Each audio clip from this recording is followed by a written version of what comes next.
ఎన్నికల్లో Telugu Desam Janasena BJP కూటమిదే విజయమని Janasena party Kakinada జిల్లా Tuni assembly నియోజకవర్గం ఎన్నికల పరిశీలకులు దేవు మధు వీరేష్, జనసేన నాయకులు కృష్ణవేణి, శివదత్తు నాయుడు, కొమ్మున సతీష్లు పేర్కొన్నారు.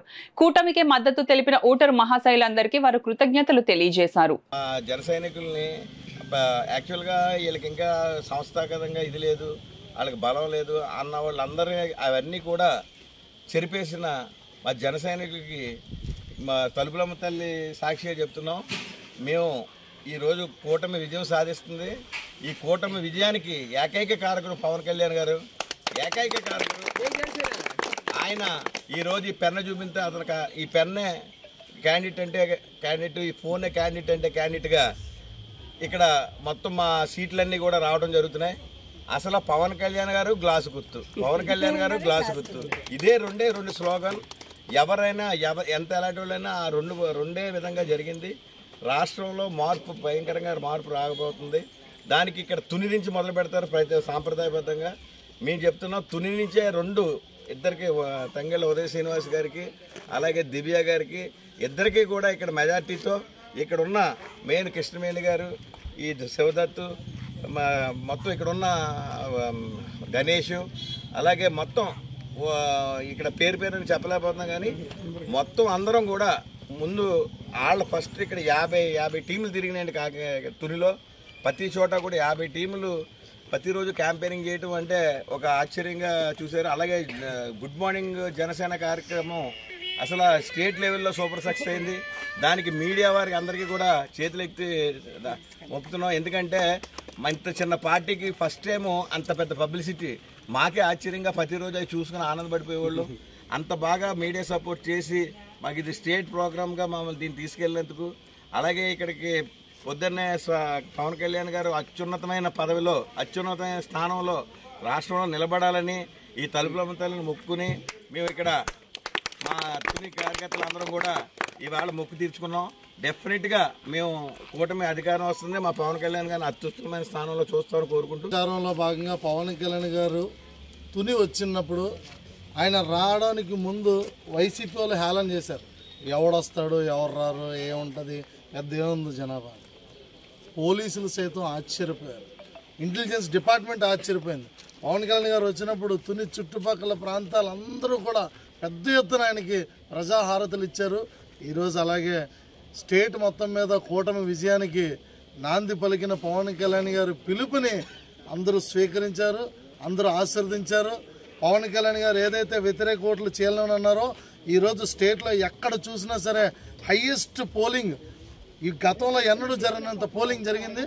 తుని నియోజకవర్గంలో ప్రత్యేకంగా మరి ఇక్కడ పవన్ కళ్యాణ్ గారు నియమించినటువంటి కమిటీ మరి మధు వీరేష్ గారు కానీ, లేకపోతే వాసు గారు కానీ, లేకపోతే మేడం గారు కానీ, మరి ఇతర చాలామంది కూడా చాలా కష్టపడి ప్రతి చోట కూడా ఈ యొక్క ఎంపీ గుర్తుని అలాగే ఎమ్మెల్యే గుర్తుని ఇటు దివ్య గారికి అటు ఉదయ్ గారిని ఇద్దరిని కూడా గెలిపించడంలో కీలక పాత్ర పోషించారు. ఖచ్చితంగా గెలుస్తున్నాం, గెలిచి తీరుతున్నాం. చాలా సక్సెస్ఫుల్గా మరి నాగబాబు గారు వేసిన టీవీ అయితేనేవి, అక్కడి నుంచి వచ్చిన వాసు గారు కానీ, మా మధురేష్ గారు కానీ వీళ్ళ నాయకత్వంలో ఇక్కడ చాలా సక్సెస్ఫుల్గా మేము ఎలక్షన్ చేయగలిగాము.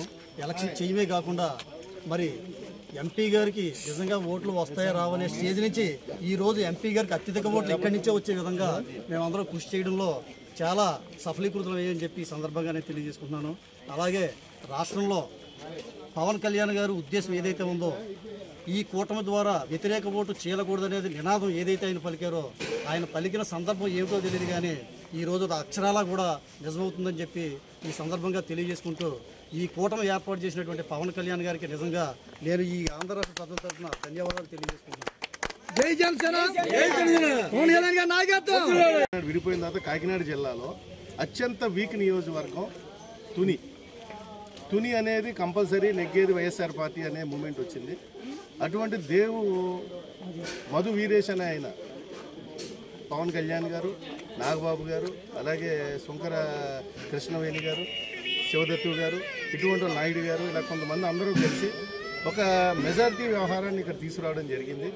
ఆ క్షణం లగాయితూ ఈయన వ్యాపారాలు కానీ, కుటుంబాన్ని కానీ ఎవ్వరూ కూడా ఈ లెక్క చేయకుండా 40 రోజుల పాటు ఒక స్వామిమాల దీక్ష ఏ రకంగా ఉంటుందో ఒక అయ్యప్ప దీక్ష, ఒక శివ దీక్ష ఎలా ఉంటుందో అలాగా పవన్ కళ్యాణ్ అనే దీక్షని వీళ్ళు పూనారు. గొప్పగా తుని లాంటి ఏరియాలో ఒక విలేకరిని చంపి వ్యవహారం చేసినటువంటి ఏరియాలో, వీళ్ళు రౌడీజం ఉన్న ఏరియాలో నిక్కచ్చిగా నిలబడి ఒక వ్యవహారాన్ని తీసుకెళ్లి నిజంగా ఎక్సలెంట్గా దేవు మధు వీరేష్ అండ్ టీం ఎక్సలెంట్గా సక్సెస్ అయ్యారు. ఇది గొప్ప విజయంగా భావిస్తున్నాం. రాబోయే రోజుల్లో కాకినాడ జిల్లాకి మధు వీరేష్ గారిని అధ్యక్షుడిగా నియమించినట్టయితే అందరికీ బాగుంటుందని ఉద్దేశం. ఇది నా వ్యక్తిగత అభిప్రాయం మాత్రమే. అధినేత పవన్ కళ్యాణ్ గారు 21 సీట్లకే పరిమితమయ్యారు ఏంటి అని ఆ రోజు నిరుత్సాహపడ్డాం. కానీ ఆయన ఎక్కడ తగ్గారో అలాగే ప్రజల మనసులో ఈరోజు అంత నెగ్గారండి. వాళ్ళ ప్రజలందరూ కూడా అశేషంగా పవన్ కళ్యాణ్ గారు గాజు గ్లాస్ గుర్తు, పవన్ కళ్యాణ్ గారు గాజు గ్లాస్ గుర్తు. ఒక ముసలవ్వ కూడా ఒక చెప్తున్నారండి, నేను ఈవీఎంలో గాజు గ్లాస్ ఎక్కడుందని వెతుక్కున్నానమ్మా అని చెప్తున్నారు. అంటే ఇది ప్రతి ఒక్కరూ కూడా గాజు గ్లాస్ ఎక్కడుంది, పవన్ కళ్యాణ్ గారు 4వ నెంబర్లో పవన్ కళ్యాణ్ గారు లేరంటే 9వ నెంబర్లో ఉన్నారేటో అని అడుగుతున్నారు పార్లమెంట్ అంతా కూడా. అంటే కాదమ్మా, 4వ నెంబర్ పిఠాపురంలో మాత్రమే పవన్ కళ్యాణ్ గారు ఉంటారు, అక్కడ ఒక గ్లాసే ఉంటుంది, మిగతా దగ్గర అని మేము చెప్పడం జరిగింది. అంటే పవన్ కళ్యాణ్ గారు గాజు గ్లాస్ గుర్తు. అంటే ఈరోజు ఆయన చెప్పినట్టుగా అక్కడ ఒకప్పుడు ఒక జన సైనికుడు అన్నాడండి, కుక్కర్ని నిలబెడితే కుక్కర్ కూడా నెగ్గిస్తాం, ఎందుకంటే పవన్ కళ్యాణ్ గారిని చూస్తాం ఫస్ట్ అనేసి. అలాగే కాకుండా ఈరోజు పవన్ కళ్యాణ్ గారిని ఒక్కరినే చూసి ఈరోజు ప్రజలందరూ కూడా బ్రహ్మరథం పట్టడం, గెలిచినటువంటి ప్రతి అభ్యర్థి కూడా కష్టపడి జనసేన పార్టీ వైపు మాత్రం మొగ్గు చూపి ప్రజలందరూ కూడా కూటమి గెలవడానికైతే మాత్రం కొత్తగా రాజకీయంలో పవన్ కళ్యాణ్ గారు ఒక నాయకత్వాన్ని, కూటమిని బలపరచడానికి కానీ పవన్ కళ్యాణ్ గారు చేసినటువంటి ప్రయత్నాన్ని కూడా ప్రజలు కూడా ప్రశంసిస్తున్నారు. ఇవాళ పవన్ కళ్యాణ్ గారు అయితే పిఠాపురం నుంచి అశేషంగా 1,00,000 మెజార్టీతో గెలవడం అయితే ఖాయం. అలాగే మా పార్లమెంట్ లో ఉన్నటువంటి ఉదయ శ్రీనివాస్ గారు కావచ్చు, దివ్య గారు కావచ్చు, ఖచ్చితంగా వీళ్ళందరూ గెలుపు మన జనసేన అభ్యర్థులందరూ కూడా గెలిచి అసెంబ్లీలో అడుగు పెట్టబోతున్నారు, పార్లమెంట్ లో అడుగు పెట్టబోతున్నారు. కూటమి కూడా ఘన విజయం